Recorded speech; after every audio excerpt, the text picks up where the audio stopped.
Well, hello everyone. My name is Zachary O'Shea, and this is Box of Teeth. I think it's high time to share another ghost story with all of you and the accompanying monster for Dungeons & Dragons 5th edition right now. Now, I am certainly feeling much better now. The cold is lingering a bit in the back of my nose, but let's go ahead and get started with Longfingers. They took his hands, figured that would stop his crimes. They tacked his strange hands with those unnaturally long fingers to the town's notice board. Then they let him bleed out in the streets, they did. Figured that would stop him. It didn't. The first thing Longfingers did was steal his hands back, though they still ain't attached as the stories go. Then he stole the town elders' every last coin, then their livestock, then their children, and finally their lives.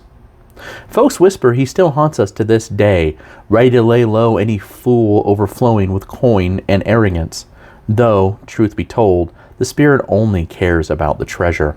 It be the poor folk that like to imagine he won't rob them of their coppers and take their life too for good measure. The restless, they don't got morals, just dark desires that drive them. Okay, let's go ahead and take a look at Longfingers' statistics for Dungeons & Dragons 5th edition. Longfingers is a challenge rating 7 neutral evil ghost who is neutral evil because he prefers getting treasure as opposed to taking lives, though he has no problems taking lives as well. Like any ghost, he does have damage resistances, damage immunities, and condition immunities. He also has ethereal sight, incorporeal movement, and etherealness. He has an ability called Reaper, so anytime he reduces a living creature's hit points down to 0, he may immediately move and make a swipe attack against a different creature as a bonus action. This movement does not provoke an opportunity attack. He has Swipe instead of the usual Withering Touch. It's pretty much the same, except it has a reach of 30 feet because his hands are not attached and can float over and attack people. And he does have Filch, so he can attempt to steal a prized possession from a creature who has to succeed on a dexterity save, or a trinket or something important to that creature is taken and stored within Longfingers' ghostly stuff. As long as he has one of these trinkets on him, though, he does have an advantage against those creatures, as well as an improved crit range from 19 to 20. At any point that he is destroyed, that trinket just falls in whatever square he was destroyed in, along with all the other trinkets that he has gathered. So he can be pretty nasty once he starts grabbing your hero's little important bits and baubles.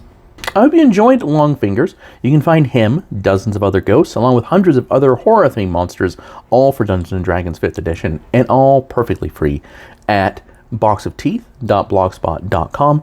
And I realize now that I still have the gnome countdown there to Christmas, and we're well past that. But again, I had a pretty nasty cold over the holiday seasons, so yeah. I'll deal with that after this video is done. If you're more interested in the horror fiction that I write or the non-Dungeons & Dragons products that I have, you can always go to www.zacharyoshea.com. I hope you have a great rest of the weekend, what's left of it. Thank you for your time and your attention.